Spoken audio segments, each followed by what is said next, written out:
விஜயதசமி என்பது அம்பாள் போரில் வெற்றி பெற்ற திருநாளை கொண்டாடக்கூடிய சிறந்த நாள். இந்த வருடம் அக்டோபர் 12ஆம் தேதி காலை 6:30 மணிலேருந்து 8:30 மணி வரைக்கும் நீங்கள் பூஜையும் செய்யலாம், வித்யாரம்பமும் பண்ணலாம். அடுத்து 10:30 மணிலேருந்து 1:30 மணிக்குள்ளே நீங்கள் பூஜை செய்யலாம். இந்த 2 வேளைகளிலும் நீங்கள் வித்யாரம்பம் பண்ணக்கூடியதுக்கு ரொம்பவே சிறந்த நேரம். மாலை 6 மணிக்கு மேலேயும் நீங்கள் பூஜை செய்து வழிபடலாம். அனைவருக்கும் விஜயதசமி நல்வாழ்த்துக்கள்.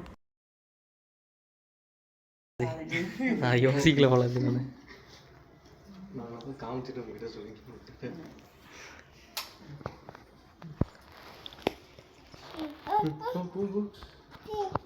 அப்பா அப்புறம் இந்த சுவாமி எல்லாம் இப்போ செஞ்சாங்க. அந்த காயத்ரி ஓகேங்கம்மா. காயத்ரி அந்த மாதிரி சரஸ்வதி காயத்ரி தேவி இது குழந்தையோட கையில் லட்சுமி.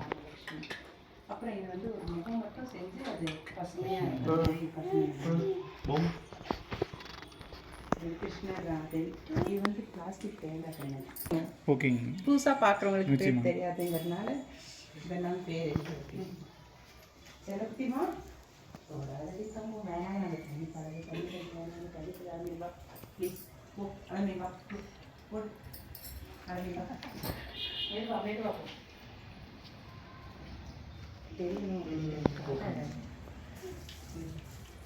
இது வந்து உள்ளூரில் வந்து மெயின் வந்து மரக்காட்சி பொம்மைங்கிறது முக்கியங்க. அதாவது இப்போ கல்யாண பொண்ணு மாப்பிள்ள மாதிரி மரத்துலேயே செஞ்சு பொம்மை வாங்கி நம்ம டெக்கரேட் பண்ணி வைக்கிறது. கொலுன்னு வச்சா இந்த கலசம்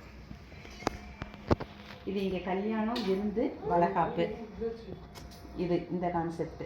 ஓகே இங்கேங்களா? ஓகே இது கல்யாணம் இங்கே விருந்து போடுற மாதிரி, இது வளகாப்பு குழந்தை பிறந்த. இது துளசியும் நாகனும் சேர்ந்த பூஜைங்க. அப்புறம் மகாவிஷ்ணுவுக்கும் பத்மாவதிக்கும் கல்யாணம் ஆகிற மாதிரி அவர் அவங்க அப்பா தாரவாத்து கொடுக்குற மாதிரி. அவங்க வந்து சிவன் பார்வதி எல்லாருமே நாரதர் நந்தி எல்லாரும் இருக்கிற மாதிரி. இது வந்து திருப்பதி ஏழுமலையும் கருடாழ்வார் இந்த பக்கம் ஆஞ்சநேயர். அது நவகிரகங்கள் நடுவில் அந்த பக்கம் தசாவதாரம். ஆமாம் 9 நவகிரகமும் இருக்காங்க. அது எல்லாமே அப்படியே செட்டாங்க. அது வந்து முருகன் சுத்தப்பழம் வேணுமா சுடாதப்பழம் வேணுமான்னு அவையார் கேட்குறாங்க. அது வந்து ராமர் குகன் வனவாசத்தப்போ அந்த போட்டில் குகன் போவான் ஃப்ரெண்ட்ஸ் ஆகிற அந்த கான்செப்ட். இது வந்து கார்த்திகை பெண் பிறக்கிறது. இது திருவிளக்கு பூஜை. சூரியனுடைய ரதம் 7 தேர் கூட்டின தேர் ஓட்டி இருக்காரு, அவர் உட்கார்ந்து. இது கடோத்கஜன்.